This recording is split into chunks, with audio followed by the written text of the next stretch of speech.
పరమ తండ్రి, నీ నామానికి వందనాలు, కృతజ్ఞతాస్తుతులు చెల్లించుకొంచున్నాం.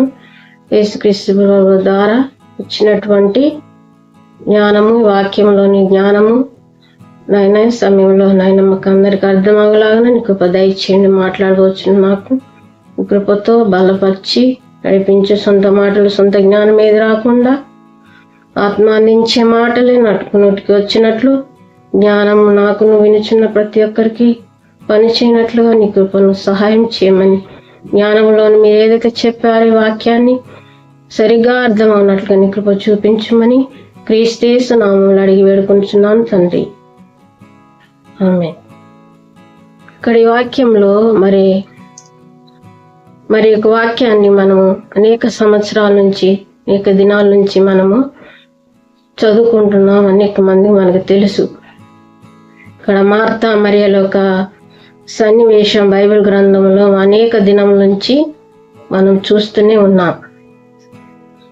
మరి ఈ దినమున కూడా దేవుడు చాలా రోజుల నుంచి ఒక వాక్యాన్ని మా హృదయంలో ప్రేరేపణ కలిగించి వాక్యాన్ని అందరితో పంచుకోవాలని దేవుడు మాలో పెట్టినటువంటి భారాన్ని బట్టి మేము ఈ విధంగా ఒక వాక్యాన్ని మరి పంచుకోవడానికి ఆశపడుతున్నాం.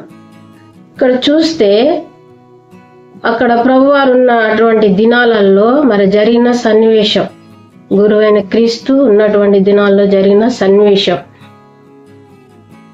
మరి ఇద్దరు అక్క చెల్లెలు యేసుప్రభువుని పిలిచారు. మార్త అయితే యేసుప్రభువుని పిలిచి ఏం చేసింది? పని పెట్టుకుంది. పిలిచింది కానీ ఆయన బోధ వినడానికి, ఆయన వాక్యాన్ని వినడానికి ఆయన పాదంలో ఎదుకు కూర్చోలేదు, ఏమి లేదు. పైగా ఏమంటుంది? నీకు చింత లేదా అని యేసుప్రభు వారిని, గురువుని నిందిస్తుంది. అవునా? చింత లేదా? చింతపాడు నాయన, ప్రభువాను చింతపాడు, ఎందుకంటే నువ్వు వచ్చినవన్నీ భోజనానికి సిద్ధం చేస్తున్నా, నా సహోదరి మరి నీ దగ్గర కూర్చుంది అనేసి ప్రభువారిని ఆమె అడుగుతున్నట్లుగా ఉంది. ఇది సహజంగా మనకు కూడా జరిగే సన్నివేశమే. కానీ అక్కడ వచ్చినటువంటి వ్యక్తి మరే ఆయన గురువు, ఆయన దేవుని పిలిచినటువంటి ఆమె పిలిచినటువంటి ఉద్దేశం వేరు. కానీ ఇక్కడ చూస్తే మరేకున్న ఉద్దేశం వేరు, మరేకున్న చూపు వేరు. ఆమె ఎలా చూస్తుంది? ఆమె ఆయనని దేవునిగా చూస్తుంది. ప్రభు వచ్చారు, ఆయన వచ్చారంటే ఏదో ఒకటి చెప్తారు కాబట్టి నేను ఆయన దగ్గరుండి నేను వినాలా అనేసి ఆమె అక్కడే కూర్చొని ఉంది. ఈ మార్త అయితే ఏం చేస్తుంది? అనేకమైన పనులను పెట్టుకొని మరి ఇంటికి గెస్ట్లు వచ్చింది కాబట్టి నేను భోజనం సిద్ధపరచాలని అన్ని పనులు పెట్టుకొని ఉంది. కానీ మరే యొక్క చూపుకి, మార్త యొక్క చూపుకి ఇక్కడ చాలా వ్యత్యాసం ఉంది. ఆమె అయితే ఈ లోకపరంగా ఆలోచన చేస్తుంది. వచ్చిన వ్యక్తికి భోజనం పెట్టి పంపించేస్తే సరిపోతుంది అనుకుంటుంది. కానీ మరి అయితే ఆయన గురువుగా గుర్తించింది. ఆయన దగ్గర నుంచి నేను ఎట్లయినా జ్ఞానం నేర్చుకోవాలా, ఆయన ఏం చెప్తాడో నేను వినాలా అనేసి ఆయన పాదముల వద్దనే కూర్చుని ఉంది. ఇక్కడ చూస్తే అక్కడ జరిగిన ఒక సన్నివేశాన్ని మనం అనేక సంవత్సరాల నుంచి కూడా మనం వింటున్నాం. మార్త ఆమె ఒక సహోదరుడు ఆమె యేసు పాదముల వద్ద కూర్చుండి ఆయన బోధ వినుచుండేను. ఏం చేస్తుంది? ఆయన బోధ వింటుంది. ఆయన బోధకుడు, బోధ చెప్పడానికి గురువు కాబట్టి ఆయన ఏదో ఒకటి చెప్తాడు. ఆయన గురువుగా ఈమె గుర్తించింది కాబట్టి ఆయన బోధ ఆమె ఎందుకు వింటుందంటే ఆయన గుర్తించింది. ఆమెకు గుర్తింపబడ్డాడు కాబట్టి ఆయన బోధ ఆమె వింటుంది. అయితే మార్త చూడండి, మార్త విస్తారమైన పని పెట్టుకుంటే చేత తొందరపడి ఆయన వద్దకు వచ్చి, ప్రభువా నేను ఒంటరిగా పని చేయటకు నా సహోదరు నన్ను విడిచిపెట్టినందుకు నీకు చింత లేదా? నాకు సహాయం చేయమని ఆమెతో చెప్పమనెను. అందుకు ప్రభువు, మార్తా నీవు అనేకమైన పనులను గూర్చి విచారం కలిగి ఉన్నావు, తొందరపడుచున్నావు. అవసరమైనవి ఒకటే, మరియా ఉత్తమమైన దాన్ని ఏర్పరచుకున్నది. అవసరమైనది ఒకటే, మరియా ఉత్తమమైన దాన్ని ఏర్పరచుకుంది. అనేకమైన పనులను గురించి లోకంలో మనం జీవిస్తున్నాం, మనిషిగా పుట్టినామంటే అనేక చింతలతో మనం పుడుతున్నాం. కానీ మన చూపు వేరు, దేవుని చూపు వేరు. ఇక్కడ ఆయనను గురువుగా మార్త చూడట్లేదు, ఒక గెస్ట్గా చూస్తుంది. ఆయన దగ్గర నుంచి బోధ వినడానికి ఆమె కాదు, కానీ ఆయనకు భోజనం పెట్టి పంపించాలనో లేక వేరే విధంగా ఎందుకు పిలిచిందో కానీ ఆయన విధానం వేరు. ఆయన విధానం ఏంటి? ఆయన ఈ లోకానికి వచ్చింది ఎందుకు? జ్ఞానం చెప్పడానికి, వాక్యం చెప్పడానికి. ఆయన పని ఏంది? మనుషులతో కలిసి భోజనం చేయడానికి కాదు. ఆయన తింటే తిన్నాడు, ఉంటే ఉన్నాడు. ఆయన బ్రతికినంత కాలం ఒకే అంగితో బ్రతికాడు. అలాంటి జీవితం గడుపుతున్నటువంటి గురువు అయిన క్రీస్తు ప్రభువు, మరి ఆయన విధానం వేరు. అయితే ఆయనను గురువుగా గుర్తించినటువంటి మరియా ఆయన పాదముల యొద్దనే కూర్చుంది. మా అత్త చింతపాడు ప్రభా, ఈ చింత లేదా? ఎందుకు? మరి నా సహోదరు నన్ను విడిచిపెట్టింది కదా, నీకు చింత లేదా అంటుంది. అయితే మరియా ఉత్తమమైన దాన్ని ఏర్పరచుకుంది. మరియా ఉత్తమమైంది ఏంటి ఏర్పరచుకుంది? అసలు ఏంటిది ఉత్తమమైంది? ఏంటిది? యేసుప్రభు వారి లోకానికి ఎందుకు వచ్చారు? ఉత్తమమైన దాన్ని చేయడానికి వచ్చారు. కాబట్టి మరియకి ఆ ఉత్తమమైనది లభించింది. ఆ దినమున అక్కడ కూర్చున్నప్పుడు, ఆయన పాదములతో కూర్చున్నప్పుడు అక్కడ జరిగిన సన్నివేశంలో ఆమెకి ఏం జ్ఞానమైన చెప్పాడు, ఏ వాక్యం ఆమెకు అందించబడింది? ఇది నేను కూడా చిన్నప్పటి నుంచి, అంటే ఒక 25 సంవత్సరాలు నుంచి ఈ వాక్యాన్ని నేను వింటున్నాను, కానీ నాకు ఇంత డీప్గా అర్థం కాలేదు. ఇది దేవుడు చెప్పినప్పుడు ఈ వాక్యాన్ని మేము అనుకున్నాం, ఏమని? ఉత్తమమైనది ఏం చెప్పాడు? ఏం జ్ఞానం చెప్పాడు? ఉత్తమమైన జ్ఞానం ఏ విషయాలు ఆమెకి చెప్పబడింది మరియకి? ఆయన పాదముల వద్ద కూర్చుండడం వల్ల యేసుప్రభు వారు ఆమెకి ఏమి ఉత్తమమైన జ్ఞానము ఇచ్చాడు అంటే, మనిషికి ఉత్తమమైంది ఒకటే, మరియ ఉత్తమమైందా ఏర్పరచుకుంది. ఆమె యొద్ద నుండి ఇది తీసివేయబడదు. అంటే మనం మనిషిగా పుట్టినమంటే, మనిషిగా వచ్చినామంటేనే, మనం ఎందుకు వచ్చామంటే ఈ లోకానికి, మనం పుట్టామంటేనే, మన జీవాత్మగా పుట్టినామంటే ఎందుకంటే ఆయన జ్ఞానం తెలుసుకోవడానికి. తెలుసుకోకుండా ఆయన చింతలలో, లోక విషయాలలో పడి ఉన్నామనుకోండి, ఇంకా అంతే సంగతులు, అలాగైపోతుంది. అయితే ఆ దినమున అక్కడ జరిగిన సన్నివేశాలలో మరియకు ఉత్తమమైంది దొరికింది. జీవన యొక్క పని, మనిషి యొక్క పని ఏంటంటే దేవుని తెలుసుకోవడమే, దేవుని వెతుకులాడమే. అందుకే గ్రంథంలో వాక్యంలో చెప్తాడు, అడుగుడే మీకు ఇవ్వడును. దేవుని వెతకడానికే. కానీ మనం పుట్టినది మొదలుకొని పసిబిడ్డ మరి వచ్చినప్పటి నుంచి మనిషి దేనికోసం వెతుకుతుండ? ఆహారం కొరకే వెతుకుతూ ఉంటాం. మరి ఆహారం లేకుండా ఎలా బ్రతుకుతాడు అంటే వాక్యంలో ఉంది, మీరు అడక్క మునిపి మీకు అక్కడికి ఉన్నవే ఆయనకు తెలుసు. ఇక్కడ చింతపడుతున్నాం, మరి ఆ ఉత్తమమైంది ఏర్పరచుకుంది, అది ఆమె యొద్ద నుండి తీసివేయబడదు. ఎందుకు తీసివేయబడదు? మరి ఎక్కడికి వెళ్తుంది తీసివేయబడకుండా?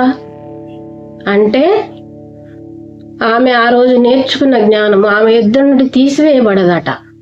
ఈ యొక్క మాట నా హృదయాన్ని తట్టింది. ఈ యొక్క మాటని దేవుడు ఈ దినమున మనకి ఇస్తున్నాడు. మరి ఆ ఉత్తమమైంది ఏర్పరచుకున్న ఆమె యొద్ద నుండి తీసివేయబడదు. తీసివేయబడకుండా మరి ఏమవుతుంది? ఆమెతోటే వెళ్ళిపోతుందంట. ఎక్కడికి వెళ్తుంది ఆమెతో పాటు?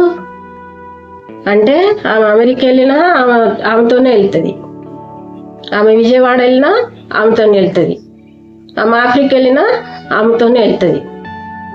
ఇంకా ఆమె ఏ ఊరికి పోతే ఆ ఊరికి ఆ జ్ఞానము వెళ్ళిపోతుంది అన్నమాట. ఆ దినమున నేర్చుకున్న వాక్యము, ఆ దినమున ప్రభువారు చెప్పినటువంటి మాట ఏంటంటే, మరియ ఉత్తమమైన దాన్ని ఏర్పరచుకుంది. నువ్వు ఇప్పుడు అనేకమైన విషయాల గురించి చింతపడుతున్నావు. ఈ చింతలు నువ్వు ఈ లోకంలో ఉన్నంత వరకు నీకు ఉంటూనే ఉంటాయి, కానీ నీ సొంత పని ఇది కాదు. మరియా ఆమె సొంత పని నీ గురువుగా నన్ను గుర్తించింది. ప్రభువైన నా బోధ వినడానికి నన్ను గుర్తించి మరి నా పాదముల యొద్ద కూర్చుంది. అది ఆమె యొద్ద నుండి తీసివేయబడదు. ఆమెకి ఎక్కడికి వెళ్ళినా, ఏ ఊరికి వెళ్ళినా ఆమె వెంటనే వస్తుంది. ఆమె యుద్ధ నుండి తీసివేయబడదు. తీసివేయబడని జ్ఞానము, ఆమె యుద్ధ నుండి తీసివేయబడని జ్ఞానాన్ని ఆ దినమున పొందుకుంది. బైబిల్ గ్రంథంలో ఆమె పేరు వ్రాయబడి ఉంది. మరియా లాంటి స్థితి, మార్త లాంటి స్థితి మనలో కూడా మన ఇదే స్థితి కలిగి ఉన్నాం. మనం పుట్టామంటేనే దేవుని జ్ఞానం తెలుసుకోవడానికి. కానీ మనం ఈ లోక చింతలలో పడిపోయి దేవుణ్ణి కాకుండా మనం దేవుని కూడా ఎందుకు వెతుకుతున్నామంటే మన అవసరాల కొరకు, దాని కొరకు. కానీ యేసు ప్రభువు వారు వచ్చింది అందుకు కాదు. ఆయన ఎందుకు వచ్చారో, ఆయన ఉద్దేశం ఏంటిదో, ఆయన దేనికోసం వస్తే, ఆయన చేసిన బోధ ఏంటిదో, దేనికోసం వస్తే ఆయనని ఎలా మనము చూస్తున్నామో, ఎలా వాడుకుంటున్నామో మనకు అర్థం కాని పరిస్థితిలో మనము అందరూ కూడా, అన్ని సంఘాలు కూడా, అందరు బిడ్డలు కూడా ఆ విధంగానే ఉన్నారు. లోతైన జ్ఞానము, లోతుగా వెళ్ళట్లేదు. అక్కడే ఆగిపోతున్నాం అందరం కూడా. ఆయన ఉద్దేశం మనకు పరలోకం ఇవ్వాలని, లోకంలో ఉండాలి కాదు. నా నామని దేన్ని అడిగిన ఇస్తానన్నాడు. కానీ ముఖ్యమైన ఉద్దేశం ఆయన పరలోకం ఇవ్వాలని ఉద్దేశం, ఉత్తమమైన జ్ఞానం ఇవ్వాలని ఉద్దేశం. మరియా ఉత్తమమైన దాన్ని పొందుకున్నాడు. ఆమె చూపించిన ఆ రోజు శ్రద్ధను బట్టి ఆయన వెతుక్కుంటూ, ఇక్కడ ఇంకా మరియ గురించి మనం చూస్తే అక్కడ సీమోన్ ఇంట కూడా అక్కడ కూడా వచ్చి ఆయన ఎక్కడున్నాడని తెలుసుకొని వచ్చి ఆయనను గురువుగా గుర్తించి ఆయన పాదములను పూజించినట్లుగా మనం చూస్తాం. అక్కడ కూడా సీమోన్ కూడా ఆయన పిలుస్తాడు, కానీ ఆయన గురువుగా, దేవుగా గుర్తించలేదు, ప్రభుగా గుర్తించలేదు. ఈయన లోకానికి వచ్చిన లోకరక్షకుడని, ఈయన నిత్య జీవం ఇవ్వడానికి వచ్చినటువంటి దేవుడని మరి ఆ రోజు ఆ సీమోన్ కూడా గుర్తించలేదు. ఇట్లని మరియ కూడా గుర్తించలేదు. అందరిని చూసినట్లు ఆయన చూసింది. కానీ మరియ చూపు వేరు, ఆమె చూపు వేరు. మార్త ఉత్తమమైన దాన్ని ఏర్పరచుకుంది. దినమున ఈ వాక్యం ద్వారా మనం గమనించుకోవాలా. మనము మార్తలాగా ప్రభుని చూస్తున్నామా, మరియలాగా ప్రభుని చూస్తున్నామా? మరియ ఉత్తమమైనది ఏర్పరచుకుంది. అది ఎలాంటిదంట? ఆమె యుద్ధ నుండి తీసివేయబడేది కావాలా, తీసివేయబడింది కావాలా? ఒక విద్య నేర్చుకున్న వాళ్ళు ఉన్నారనుకోండి, వాళ్ళు ఎక్కడికి పోయినా కూడా వాళ్ళ వెంట ఆ విద్యకు సంబంధించినటువంటి ఒక ఇన్స్ట్రుమెంట్ వాయించే వాళ్ళు ఉన్నారనుకోండి, దానికి సంబంధించిన మరి ఆన్బన్యం కానీ, డ్రమ్ కానీ ఏదన్నా నేర్చుకున్నప్పుడు వారి వెంట అది పట్టుకొని వెళ్ళనవసరం లేదు. వాళ్ళతో మనిషి వెళ్తే చాలు. వాళ్ళు వెళ్ళిన చోట వాళ్ళకి ఆ ఇన్స్ట్రుమెంట్ దొరుకుతుంది. దాన్ని ఏం చేస్తారు, వాళ్ళకి మీరు ఇది వాయిస్తారంటే మేము వాయిస్తామండి, వచ్చాను కానీ వాయిస్తారు. అంటే ఆ నేర్చుకున్న విద్య ఎక్కడికి, ఈ లోక సంబంధమైన విద్య పోదు. కానీ ఉత్తమమైన విద్య, కావలసిన విద్య, మనిషికి అవసరమైన విద్య మరియ నేర్చుకుంది. ఉత్తమమైన విద్యని నేర్చుకుంది. అది ఆమె యుద్ధ నుండి తీసివేయబడదు అని ప్రభువారి గురువే చెప్పిండు. కానీ మన స్థితి మరిలాగా ఆలోచన ఉందా, మార్తలాగా ఆలోచన ఉందా? ఎక్కువగా మనం అందరం కూడా మార్తలాగా ఆలోచించడానికే మరి లోకంలో అందరం కూడా చాలా మంది కూడా మార్తలాగే ఆలోచిస్తున్నాం. కానీ మరియలాగా ప్రభువుని మనము చూడట్లేదు. ఈ లోక సంబంధంగా మనం చింతిస్తున్నాం, బాధపడుతున్నాం. కానీ ఉత్తమమైంది ఏర్పరచుకోవట్లేదు. మనం ఎక్కడికి వెళ్ళినా మన వెంట వచ్చే జ్ఞానం చూడండి, ఎంత గొప్ప మాట, ఎంత గొప్ప జ్ఞానము. ఇన్ని సంవత్సరాలు మరి ఇది రహస్యంగా ఈ విధంగా ఉంది. తండ్రి బయలుపరిచినటువంటి మాట చూడండి. మరియా ఉత్తమమైన దాన్ని ఏర్పరచుకొని అది ఆమె యుద్ధ నుండి తీసివేయబడదని ఆమెతో చెప్పాను.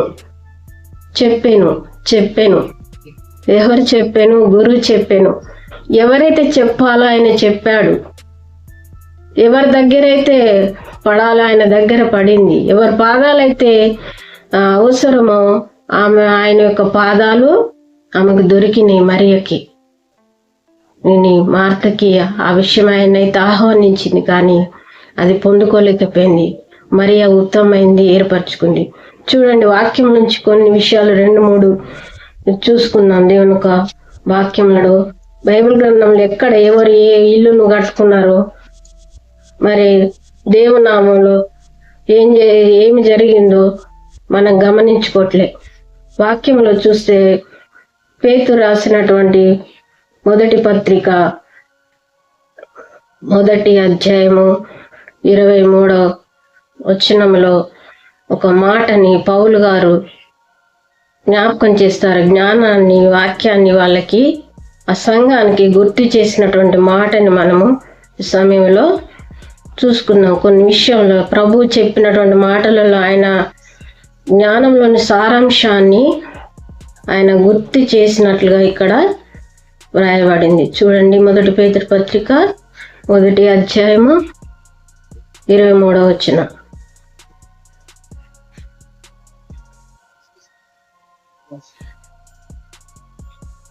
మీరు క్షయబీజము నుండి కాక శాశ్వతమగు జీవం గల దేవుని వాక్య మూలముగా అక్షయ బీజము నుండి పుట్టినవారు గనుక నిష్కపటమైన సహోదర ప్రేమ కలుగునట్లు మీరు సత్యమునకు విధేయులవుట చేత మీ మనసులను పవిత్రపరచుకున్న వారండి ఒకరినొకడు హృదయపూర్వకంగాను మిక్కటంగాను ప్రేమించడి. ఇక్కడ 23వ వచనం మనకు చాలా ముఖ్యమైన వాక్యంగా మనం చూసుకోవాలి. ఎలాగనగా శరీరులు గడ్డిని పోలిన వారు, వారి అందమంతయు గడ్డి పువ్వు వలె ఉన్నది. గడ్డి ఎండును, దాని పువ్వు రాలును, అయితే ప్రభు వాక్యము ఎల్లప్పుడూ నిలుచును. మీకు ప్రకటించుచున్న సువార్త ఈ వాక్యమే. ఇక్కడ చూడండి, ఎలాగనగా సర్వ శరీరులు దేని పోలి ఉన్నారు? గడ్డిని పోలి ఉన్నారు. గడ్డిని పోలి ఉన్నారు. వారి అందమంతా గడ్డిలాగా ఉంది. ఎంత అందమైన వ్యక్తి అయినా ఆయనలో నుంచి ఆత్మ వెళ్ళిపోయినప్పుడు గడ్డి వల్లే పడిపోతాడు. మరి మన మనిషి యొక్క స్థితి కూడా గడ్డితో పోల్చి చెప్తున్నాడు. మనం ఇక్కడ స్థిరమైన వాళ్ళం కాదు, కానీ వాక్యమే స్థిరమైంది. ముందుగా మనం చదువుకున్నటువంటి వాక్యంలో కూడా మరి మార్తలాగా ఆమె చూడకుండా మరియా, ఆమె జ్ఞానచూపు వేరే విధంగా ఉంది. ఆయన విధానం ఆయనను గురువుగా, దేవునిగా గుర్తించి ఉత్తమమైనది పొందుకుంది. ఎలాంటిది పొందుకుంది? రేపు తీసివేయబడదు. ఆమె ఎదురు నుండి తీసివేయబడదు. ఆమె ఎక్కడికి వెళ్ళినా, విజయవాడ వెళ్ళినా, ఏ ఊరు వెళ్ళినా, ఎక్కడికి వెళ్ళినా, ఆమె స్థితి ఎట్లా ఉన్నా కూడా ఆమె ఆ రోజు నేర్చుకున్న జ్ఞానం అయితే ఆమె వెంట పోతూనే ఉంటుంది. అది నేను చెప్పట్లేదు, యేసు ప్రభువారే చెప్పారు. ఆమె ఉత్తమమైనది ఏర్పరచుకుంది కాబట్టి ఆమె యుద్ధ నుండి తీసివేయబడదని ప్రభువారే చెప్పారు గ్రంథంలో. అందరం కూడా చదువుకోండి. ఇప్పుడు చూస్తే మనిషి యొక్క స్థితి స్థిరం కాదు. ఇప్పుడు కనబడిన మనిషి కొంతసేపటి కనబడదు కదా. మనిషి యొక్క స్థితి ఇక్కడ ఆయన చూస్తున్నాడు. గడ్డి ఎండును, దాని పువ్వు రాలును, అయితే దేవుని వాక్యం ఎల్లప్పుడూ నిలుచును. ఎప్పుడు ఉండేది. ఈ మనిషి శరీరము, ఈ రూపము మారిపోతుంటది. మనిషి చస్తూ ఉంటారు, పుడుతూ ఉంటారు అని ఇక్కడ చెప్తున్నాడు. కానీ వాక్యం అయితే ఎప్పుడు నిలిచి ఉండేది.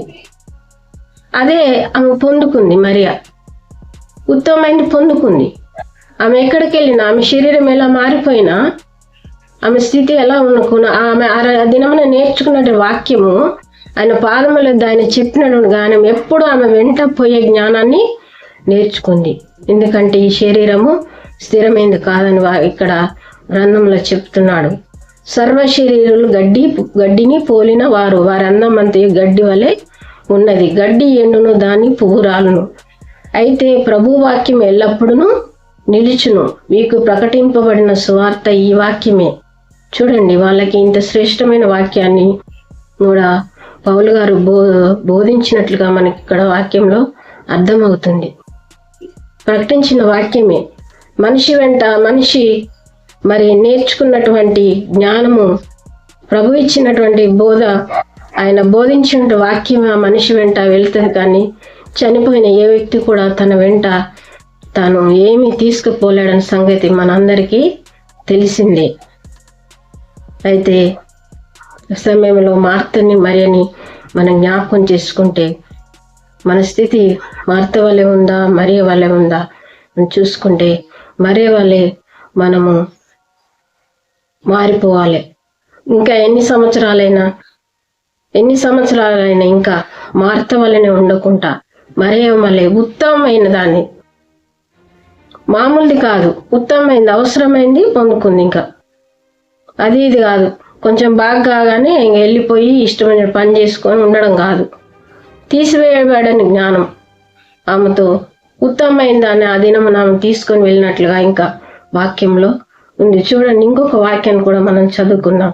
2 కొరింథీ పత్రిక 4వ అధ్యాయము 17వ వచనం కూడా ఒక మాటని మరి పౌలు గారి జ్ఞాపకం చేసినటువంటి మాటని మనము చూసుకుందాం.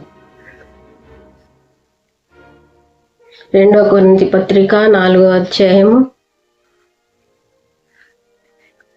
17వ వచనం.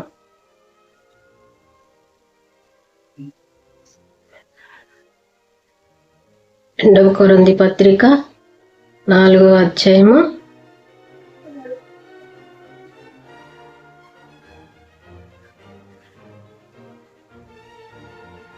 17వ వచనం. ఇక్కడ చూడండి, ఇక్కడ వాళ్ళకి సంఘాలకి బోధిస్తున్నాడు పౌలు భక్తుడే బోధిస్తున్నట్లుగా ఇక్కడ మనము చూస్తాం. మేము దృశ్యమైన వాటిని చూడక అదృశ్యమైన వాటిని నిదానించి చూస్తున్నాము గనుక క్షణమాత్రముండు మా చులకని శ్రమ మా కొరకు అంతకంతకు ఎక్కువ నిత్యమైన మహిమ భారమును కలగజేయుచున్నది. చూడండి, వాళ్ళకి శ్రమ ఉందంట, ఇబ్బంది ఉందంట, హింసింపబడుతున్నారంట, బాధపడుతున్నారంట. కానీ క్షణమాత్రం ఉండే బాధ అంటున్నాడు ఆయన. క్షణమాత్రం ఉండే ఆయన కలిగిన బాధ నేను క్షణమాత్రం ఉంటుందని చెప్తున్నాడు. కానీ ఈ చులకైన శ్రమ, ఆయన శ్రమ చూడట్లేదు. కానీ ఏం చేస్తున్నాడు? ఈ చులకనైన శ్రమ మా కొరకు అంతకంతకు ఎక్కువగా నిత్యమైన మహిమ కొరకు కలుగజేయుచున్నది. ఏలయనగా దృశ్యమైనవి అనిత్యములు, అదృశ్యమైనవి నిత్యములు. ఈ కనబడే ఈ చింతలు, ఈ బాధలు, ఈ కన్నీరు, ఈ లోకములో ఈ గుండె కోత, ఈ మనిషి పడే రోదన, మనిషి ఉండే ఈ నరకాగ్ని, ఇదంతా కూడా కొంతకాలమే. ఈ కనబడేవన్నీ కొంతకాలమే. అదేవరికి నిజంగా పరలోకం తెలుసుకొని పరలోకం గురించి పరలోకం పోయేవారికే. అట్లా కాకుండా ఇంకా వాటిలనే ఉంటూ ఇంకా ఆనారు పోసే మళ్ళీ విత్తనాలు విత్తితే మళ్ళీ అయ్యే చెట్లు వచ్చి మళ్ళీ చేసినట్టు మళ్ళీ అలా కాకుండా దాన్ని లేకుండా, విత్తనాన్ని లేకుండా నాశనం చేసుకునే విధానము, అంటే ఆ మనిషి లేకుండా పరలోకము వెళ్ళే విధానము ఇక్కడ ఆయన చెప్తున్నాడు. ఏలయనగా దృశ్యమైనవి అనిత్యములు, అదృశ్యమైనవి నిత్యములు. ఈ కనబడే ఏవి కూడా మరి ఎప్పుడు ఉండేవి కాదు, అనిత్యములు. ఈ నిత్యం ఉండేవి కాదు, అదృశ్యమైనవి నిత్యములు. కనబడనివి ఎప్పటికి ఉండేది ఏంటిది? పరలోకమే. ఈ లోకంలో మనం జీవిస్తున్న ఇల్లు ఇదంతా కూడా మనకి ఊపిరి ఉన్నంత వరకే, ఆత్మ మనలో ఉన్నంత వరకే మనల్ని ఇక్కడ ఉంచుతారు. ఎప్పుడైతే మనిషి ఎంత రోగంతో బ్రతికున్నా, మంచాలు పడి పురుగులు పడి ఉన్నా బ్రతికున్న మనిషిని ఇక్కడ ఉంచుకుంటారు. కానీ చనిపోయిన మనిషిని ఎవరు కూడా ఉంచుకోరు, వెంబటే తీసుకెళ్ళిపోతారు, భూమిలో పాతి పెట్టేస్తారు. కానీ కనబడే అన్ని అనిత్యములు. ఎలానగా దృశ్యమైన అనిత్యములు, అదృశ్యమైనవి నిత్యములు. కనబడిన అదృశ్యమైన నిత్యములు ఎప్పుడు ఉండేటివి వాటి కొరకే మేము ఉన్నామని, నిత్యం ఉండే వాటి కొరకే అనేసి ఇక్కడ వాక్యంలో మరి కొన్ని విషయాలు జ్ఞాపకం చేస్తున్నాం. యేసుప్రభు వారు కూడా చెప్పినటువంటి వాక్యాన్ని, ఇంకొక వాక్యాన్ని కూడా మనం చదువుకుందాం. మనం ఈ లోక విషయంలో మరియ వలె చింతలతో జ్ఞానం లేకుండా మరి దేవుని పక్కన పెట్టేసి ఉండకుండా మరియ వలె గురువు ప్రభువు మన కొరకు ఎందుకు వచ్చిండు, మనం కట్టుచున్న సంఘాలు, నింపబడుతున్న సంఘాలు, మాకింత సంఘం ఉంది అంత సంఘం చెప్పుకుంటున్నటువంటి మనం ఎలా ఉన్నాం? మరియ వలె ఉత్తమమైన దాన్ని ఏర్పరచుకుంటున్నామా? ఉత్తమమైన దాన్ని సంఘానికి ఇస్తున్నామా? బిడ్డలకి నేర్పిస్తున్నామా? బిడ్డలు నేర్చుకుంటున్నారా అన్న విషయాన్ని మనం జ్ఞాపకం చేసుకోవాలా. ప్రభువారు చెప్పినటువంటి ఇంకొక మాటను కూడా మనం జ్ఞాపకం చేసుకున్నాం. యోహాను సువార్త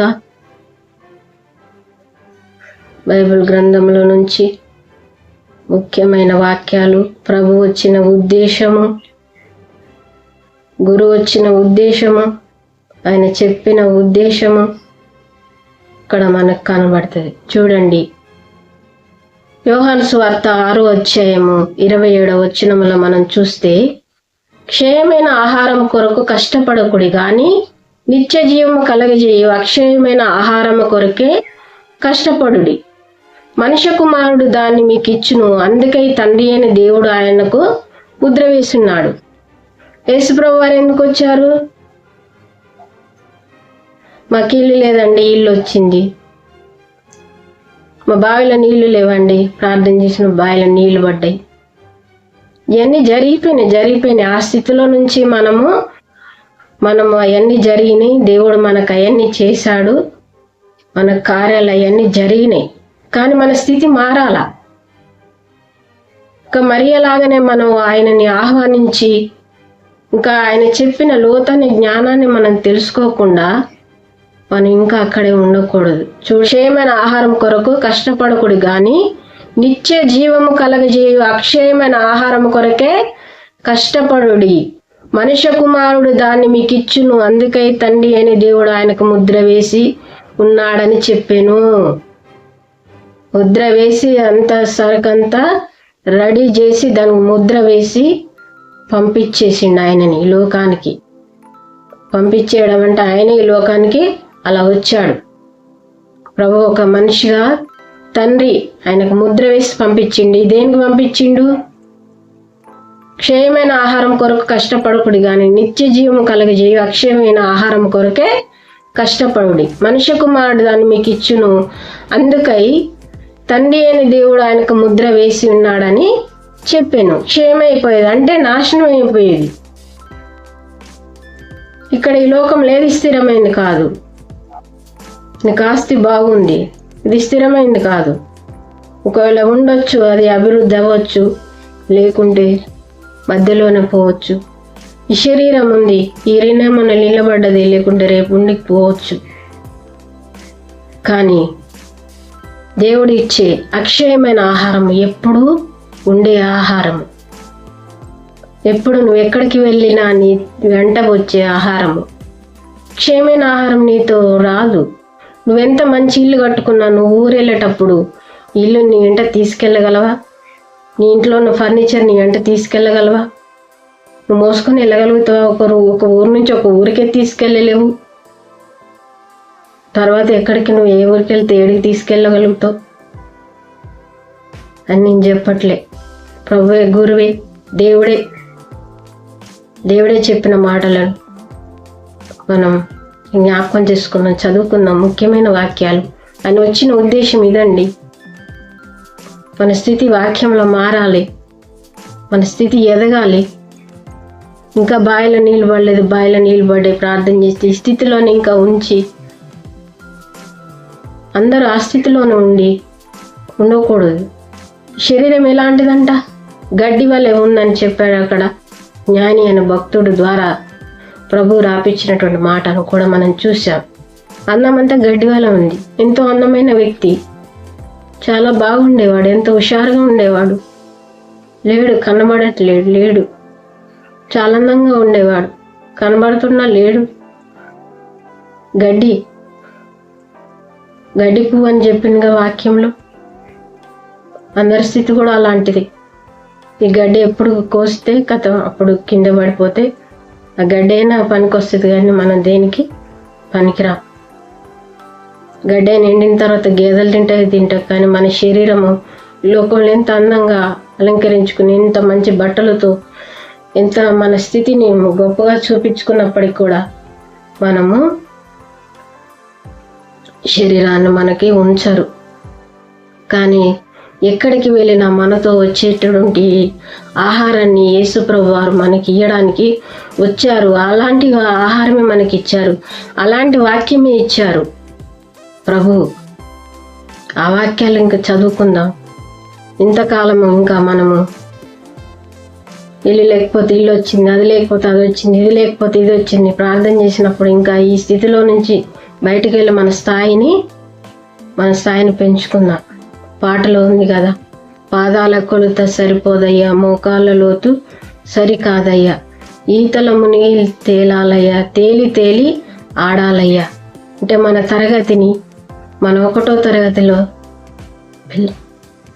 ఇంకా పిల్లవాడిలాగానే ఎల్కేజీలోనే ఆ పిల్లవాడు ఉంటే ఆ పిల్లవాడు ఇంకా ఎప్పుడు 10వ తరగతి వెళ్తాడు. 10వ తరగతి వెళ్ళినాకనే కదా ఇంటర్మీడియట్ చదివేది. తర్వాత ఆయనకి ఏదైనా ఉద్యోగం రావాలన్నా, పై స్థాయికి వెళ్ళాలంటే ఆయన ఈ యొక్క ఎల్కేజీ నుంచి బయటపడుతుంది కదా. ఇంకా ఇక్కడే ఉండకుండా, ఇంకా మార్తలాగానే మనం యేసుప్రభు వారిని చూడకుండా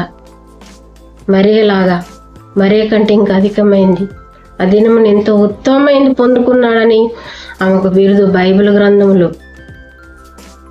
గ్రంథంలో మరి ఉత్తమమైన దాన్ని ఆ రోజున ఇచ్చి పంపించాడు. మరి ఉత్తమమైన జ్ఞానం దేవుడు మనకి లేదు ప్రభు వారు, గ్రంథం ద్వారా మనకు లేదా? ఉంది. మరి మన నాన్న చదువుకోకుండా ఆ జ్ఞానంలో ఆ వాక్యం లేదకుండా ఇంకా ఇక్కడ ఎల్కేజీలోనే క్లాస్లోనే ఉంటున్నాం. మన క్లాస్ పెరగట్లేదు, సంఘం పెరుగుతుంది. మన మైండ్ విధానం, మన జ్ఞానంలో ఎదగట్లేం. పరలోకం ఇయ్యడానికి ఆయన ముద్ర వేసి పంపించిండాడు. క్షేమైన ఆహారం, ఎప్పుడు నిలిచి ఉండే ఆహారము, క్షేమైపోయే ఆహారం కాదు, నాశనం అయిపోయే ఆహారం కాదు,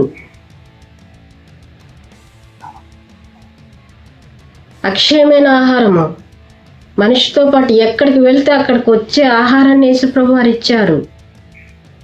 ఎక్కడ పడితే అక్కడికి తీసుకుపోయే ఆహారాన్ని సంపాదించుకోకుండా ఇప్పుడు ఇక్కడ సంపాదించుకొని 1 పూట 2 పూటలు లేకుండే ఒక 10 సంవత్సరాలు, 20 సంవత్సరాలు, 50 సంవత్సరాలకు ఈ ఆహారం కొరకు మనం ఉంటున్నాము. కానీ ఎప్పుడు మనతో ఉండే, మనం ఎప్పుడు ఏడికెళ్ళినా తీసుకుపోయే ఆహారాన్ని మరియా ఎలా అయితే పొందుకుందో అలాంటి జ్ఞానంలో కూడా మనం ఎదుగుదాం. ఈ వాక్యాన్ని ఎన్నో ఏళ్ళ నుంచి వింటున్నాం. ఈ దినమున దేవుడు మనకు వినూత్న రీతిలో మనకి ఇస్తున్నాడు. మరియా ఉత్తమమైన దాన్ని ఏర్పరచుకుంది, అది ఆమె యొద్ద నుండి తీసివేయబడదు. ఈ మనిషి ఈరోజు ఉంటాడు, రేపు కనబడడు, ఎక్కడికి వెళ్తాడో తెలియదు, ఏ ఊర్లో ఉంటాడో తెలియదు. కనరాని స్త్రీ లోకాలకి వెళ్ళాడని, తిరిగి రాని లోకాలకి వెళ్ళాడని. తిరిగి రాని లోకాలు అనేది కరెక్ట్ అయిన మాట. అది నిజంగా తిరిగి రాని లోకాలకి, ఎందుకంటే ఆయన వెళ్ళిన విషయం కూడా ఆయనకి తెలియదు. నా వాళ్ళని వదిలిపెట్టి వచ్చిన నిన్ను తిరిగి వెళ్ళాలని అంట కూడా ఆయన వెళ్ళలేడు, ఆయనకి తెలియదు. ఆయన పంపించిన ఆయనకే తెలుసు. ఆయన ఎక్కడ పంపించిండో, ఆ మనిషి ఎక్కడ ఉన్నారో వాళ్ళకే తెలుసు. కానీ జ్ఞానం మాత్రం ఆ మనిషి ఎక్కడికి వెళ్ళినా వెంట వచ్చేది అదే. అందుకే ఇక్కడ చెప్పుతున్నాడు, మనిషి పుట్టాడంటేనే మరి ఆయన గురించి తెలుసుకోవడానికి. మనిషి యొక్క నిజస్థితి ఏంటంటే దేవుణ్ణి తెలుసుకోవడానికి. దేవుడు ఎవరు, విధానం ఎవరు, ఆయన ఎందుకు వచ్చిండు, ఇది ఒక మొదటి తరగతిలో, ఫస్ట్ క్లాసులోని, ఎల్కేజీలోని ఉండకుండా మన తరగతిని పెంచుకుందాం. జ్ఞానంలో, వాక్యంలో యేసుప్రభు గారు వచ్చిన ఉద్దేశాన్ని మనం లోకంలో నెరవేర్చుదాం. చూడండి, ఇంకా మనం చూస్తే క్షయమైన ఆహారం కొరకు కష్టపడకుడి కానీ నిత్య జీవం కలుగజేయ అక్షయమైన ఆహారం కొరకే కష్టపడుడి. మనుష్య కుమారుడు దాన్ని మీకు ఇచ్చిన, అందుకే తండ్రి అని దేవుడు ఆయనకు ముద్ర వేసినాడని చెప్పాను. వారు మేము దేవుని క్రియలు జరిగించుటకు ఏమి చేయవలనని ఆయన అడగగా, యేసు ఆయన పంపిన వాని యందు మీరు విశ్వాసం ఉంచుటే దేవుని క్రియ అని వారితో చెప్పాను. వారు అట్లయితే మేము చూచి నిన్ను విశ్వసించుటకు నువ్వు ఏ సూచక క్రియ చేయుచున్నావు ఏమి జరిగించున్నావు? భుజించుటకు పరలోకము నుండి ఆయన ఆహారము వారికి అనుగ్రహించినని వ్రాయబడినట్టు మన పితరులు అరణ్యములో మన్నాను భుజించిరని ఆయనతో చెప్పిరి. కాబట్టి యేసు, పరలోకము నుండి వచ్చు ఆహారము మోషే మీకు ఇయ్యలేదు, నా తండ్రి పరలోకము నుండి వచ్చు నిజమైన ఆహారము మీకు అనుగ్రహించున్నాడు. మోషే మాకు ఆహారం ఇచ్చాడు, కానీ ఏ ఆహారం ఇచ్చిండు? పరలోకం నుంచి వచ్చే ఆహారం ఇయ్యలే. క్షయమైపోయి నాశనం అయిపోయేది. ఇక్కడ తిని తింటే 1 గంటలు అరిగిపోతుంది, అయిపోతుంది. 2 గంటలు లేకుండా 3 గంటలు లేకుండా 1 రోజు ఉంటుందేమో, అంతకు మించి ఉండదు. కానీ దేవుడు పరలోకము నుండి ఆయనకు ముద్ర వేసి తండ్రి పంపించిన విధానం యేసుప్రభు వారు ఎప్పటికీ ఉండే విధానము. ఆ మనిషితో పాటు ఆ మనిషి ఎక్కడికి వెళ్ళినా ఆ మనిషితో పాటు ఉండే జ్ఞానాన్ని, ఆహారాన్ని ప్రభువారు ఇక్కడ ఇచ్చినట్లుగా ఆయనే చెప్తున్నాడు. కాబట్టి యేసు, పరలోకం నుండి వచ్చు ఆహారం మోషే మీకు ఇయ్యలేదు, నా తండ్రి పరలోకం నుండి వచ్చు నిజమైన ఆహారం మీకు అనుగ్రహించున్నాడు. తండ్రి గురించి కూడా మాట్లాడుకోవట్లేదు మనం. తండ్రితో మనకు పని లేదు. అయ్యో ఈరోజు తండ్రి గురించి చెప్పారా? తండ్రితో పని ఏంటి? మరి తండ్రితో పని లేకపోతే వచ్చింది ఎవరు? పంపించింది ఎవరు?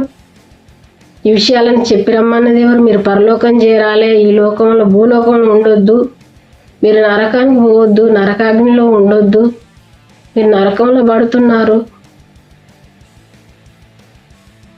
అని చెప్పింది ఎవరు?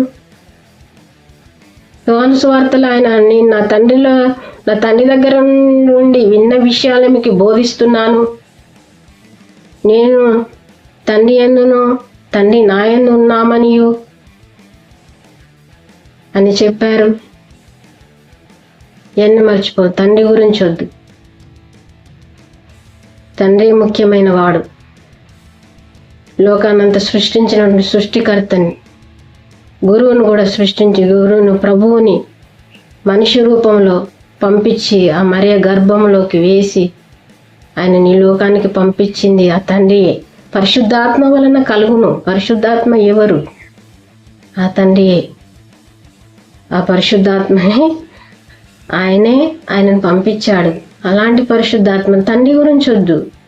యేసుప్రభు గారి గురించి పాటలు, యేసుప్రభు గారి గురించి, ఆయన గురించే పాడాలి, ఆత్మ గురించే పాడాలి. కానీ తండ్రి గురించి తెలుసుకోవాలి. మనం ఒకరింటికి వెళ్తున్నప్పుడు వాళ్ళ విషయాలన్నీ కూడా మనకు తెలియకుండా వాళ్ళ ఇంటికి మనం ఎలా వెళ్ళగలుగుతాం? వాళ్ళు ఏమై ఉన్నారో, వాళ్ళ అడ్రస్ ఏంటిది, అదంతా వాళ్ళ అడ్రస్ ఏంటి, అవన్నీ కూడా యేసుప్రభు వారు తీసుకొచ్చారు. అదంతా చదువుకోవాలి. అడ్రస్ అంతా ఏంటి, ఆయన సమాచారం ఏంటి, ఆయన ఏంటి, ఆయన దగ్గరికి మనం ఎట్లా పోగలుగుతాం, మనకు ఆయన దగ్గరికి పోవాల్సినటువంటి అన్నీ ఉన్నాయా అని అన్నీ చూసుకోవాలి. తండ్రి గురించి సమాచారం తెలుసుకోవాలి. ఆయన ముఖ్యమైన వాడు. ఈయన ప్రభు వచ్చిపోతుంటాడు ఇక్కడ. అందుకే కాలు కడిగేటప్పుడు ఆ మరియ తల వెంట్రుకలతో, కన్నీళ్ళతో పాదములు కడిగి తల వెంట్రుకలతో తుడిచేటప్పుడు ఏమన్నాడు? అయ్యో బీద వాళ్ళకి ఇవ్వకుండా అత్తరు ఎందుకు పాడు చేస్తున్నావు నువ్వు అంటే ఏమన్నాడు ఆయన? బీదలు ఎల్లప్పుడు మీతో కూడా ఉంటారు, కానీ నేను ఎల్లప్పుడు మీతో కూడా ఉండను, నేను వచ్చిపోతుంటా, బోధ చెప్పి వెళ్ళిపోతూ ఉంటా. బీదలు మీతో ఉంటారు, కానీ నేను మీతో ఉండను అని స్పష్టంగా చెప్పాడు. కాబట్టి మనము జ్ఞాపకం చేసుకోవాలి. తండ్రి గురించి తెలుసుకోవాలి, కుమారుని గురించి తెలుసుకోవాలి.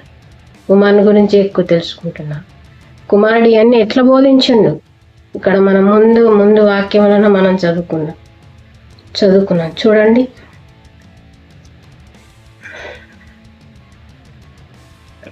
యోహాను సువార్త 6:27 క్షయమైన ఆహారం కొరకు కష్టపడకుడు కానీ నిత్యజీవము కలగజేయ అక్షయమైన ఆహారం కొరకే కష్టపడు, దానిని మీకు ఇచ్చును, మనుష్య కుమారుడు దాన్ని మీకు ఇచ్చును, అందుకే తండ్రి అయిన దేవుడు ఆయనకు ముద్ర వేసి ఉన్నాడని చెప్పాను. ఇదంతా జరిగించింది ఎవరు? తండ్రి అయిన దేవుడే. తండ్రి అయిన దేవుని గురించి వద్దు, ఆయన సమాచారం వద్దు. యేసు ప్రభువారు అద్భుతాలు చేస్తాడు, స్వస్థతలు చేస్తాడు, ఇక్కడే మనం మొదటి తరగతిలోనే ఇంకా ఆగిపోతున్నాం. మార్తలాగానే మన పరిస్థితి అయిపోయింది. మీరే కాదు మా పరిస్థితి ఇంకా దారుణం. ఇంకా మీరైనా మంచిగా ఉన్నారనుకుంటున్నా. కానీ దేవుడు మీకు మాకు ఈ దినమున తెలియజేస్తున్నటువంటి మాట మనం మరే వాళ్ళే మనము జ్ఞాపకం చేసుకోవాలి. చదువుకొని మనమే జ్ఞాపకం చేసుకోవాలి. మన స్థితి మార్త వలె ఉంది, కానీ మరే వలె ఉండాలి. ప్రభు వచ్చిన విషయం ఏంటి? మన గురువు ఆయన ఎంత గొప్ప దేవుడు, నిత్య జీవం ఇవ్వడానికి వచ్చాడు. ఆ గొప్ప బ్రహ్మ విద్య, గొప్ప విద్య, పెద్ద విద్య నేర్చుకోకుండా చిన్న విద్యలు, అద్భుతాలు చేసేది, ఇవి చేసే అవి చేసేది కాదు. నిత్య జీవానికి వెళ్ళే అది నేర్చుకోవాలి. ఆ పాఠాలు నేర్చుకోవాలి, అది నేర్చుకోవాలి, ఆ జ్ఞానం నేర్చుకోవాలి, అది నేర్పించాలా. మన కుటుంబానికి కానీ మనం ఎవరికైనా చేస్తున్నామంటే దేవుని యొక్క విషయాలను మనం వాళ్ళకి చెప్పాలా, దేవుని యొక్క విషయాలు వాళ్ళకి ఇవ్వాలా. నా భర్త శ్రావణ్ కుమార్ గారు ఎంతో గొప్ప జ్ఞానాన్ని, ఎంతో ఉన్నతమైన జ్ఞానాన్ని మాకు ఇచ్చాడు. ఇప్పుడు ఆయన ఎంత జ్ఞానాన్ని మాకు ఇచ్చాడో ఇప్పుడు అర్థం అవుతుంది. ఆయన ద్వారా ఎంత జ్ఞానం వచ్చిందో మాకు అర్థమవుతుంది. ఎంతో ధన్యులు అని ఈ దినమున అనుకుంటున్నా. పడుతున్న ఈ రోదన, ఈ బాధ, ఈ వేదన ఎవరికి చెప్పుకోలేంది, ఎవరు తీర్చలేంది, ఎవరు పూడ్చలేంది. కానీ జ్ఞానము తీసివేయబడని జ్ఞానము ఆ దినమున మరేకు లభించినటువంటి ఒక జ్ఞానము లభించినట్లుగా అనిపిస్తుంది. అది కూడా ఎట్లా మనం అనుకోగానే సరిపోదు, మనం శ్రద్ధ పెట్టుకోవాలి, వెతకాలి. వెతుకుతూనే దొరుకుతుంది అన్నాడు. వెతకాలి. మరే కూడా ఎతికింది. మరే కూడా ఏం చేసింది, ఆమె స్టోరీ ఇంకా వాక్యాలు చాలా ఉన్నాయి మనం చదువుకుంటే రిఫరెన్స్లు. అక్కడ సీమోన్ ఇంటికి వచ్చినప్పుడు కూడా ఆయన వదిలిపెట్టలే. ఆయన గురువుగా దేవునిగా గుర్తించి అంతమంది మామూలుగా చూస్తున్నారు.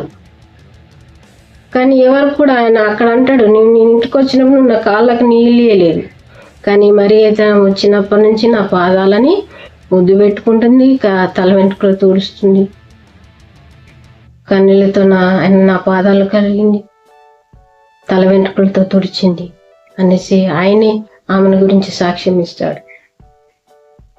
ఉత్తమమైన జ్ఞానం, తీసివేయబడని జ్ఞానము మరియ పొందుకుంది. దేవుడు కూడా మనకిచ్చిన గ్రంథం ఉత్తమమైన జ్ఞానం ఇందులో ఉంది. మనం ఎంత నేర్చుకుంటే అంత, మనం ఏ తరగతిలో ఉండాలంటే ఆ తరగతిలో ఉండేంత జ్ఞానం ఇక్కడ ఉంది. మార్త వల్లే ఉండాలనుకుంటే అట్లా ఉండొచ్చు, మరి ఎలాగ ఉండాలనుకుంటే అట్లా ఉండొచ్చు. కానీ ఈ రోజున మనకు ప్రభు ఇచ్చిన జ్ఞానము మార్త వల్ల ఇంకా ఉండొద్దు మనం అని ప్రభు గురువైన క్రీస్తు ప్రభు వారు చెబుతున్నాడు. మరియ వాళ్ళే మనం ఉత్తమమైందని ఎక్కడికి వెళ్ళినా, మనం ఈ శరీరాన్ని వదిలిపెట్టినా కూడా మనతో పాటు వచ్చేసేటువంటి జ్ఞానం.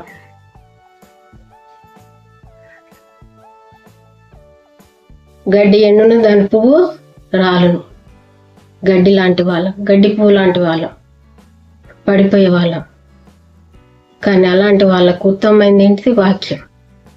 ఏవి కూడా మనం ఎమ్మటి తీసుకెళ్ళలేం, కానీ ఉత్తమమైనది ఏంటిది? వాక్యం.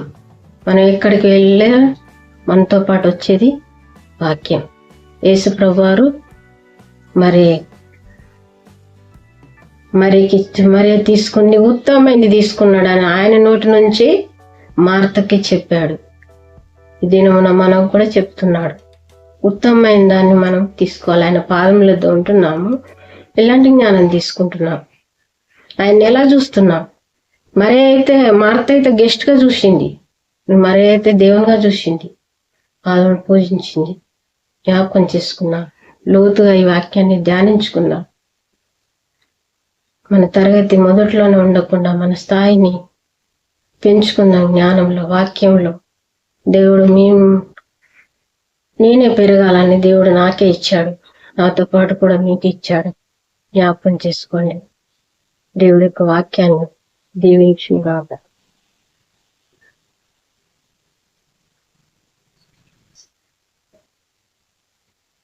తండ్రి, యేసు ప్రభు వారి ద్వారా ఏ వాక్యమైతే మాకు అనుగ్రహించావు, ఈ లోకంలో ఇంతకాలం మీ మార్త వలనే జీవిస్తున్నాం. మార్త నిన్ను ఆహ్వానించింది కానీ ఉత్తమమైన జ్ఞానాన్ని పొందుకోలేదు. మరి ఆ ఉత్తమమైన జ్ఞానం ఆమె యుద్ధం నుండి తీసివేయబడిన జ్ఞానం ఆమెకి ఇచ్చావని మీ నోటి ద్వారానే మీరే చెప్పారు తండ్రి. ఈ దినం నుంచి మేము ఉత్తమమైన జ్ఞానము మా నుంచి తీసివేయబడిన జ్ఞానాన్ని మేము వెతుకున్నట్లుగా వెతికితే దొరుకుతానన్నావు కాబట్టి అలాంటి జ్ఞానాన్ని ప్రసాదించమని క్రీస్తు యేసు నామములో అడిగి వేడుకొంచున్నాను పరమ తండ్రి.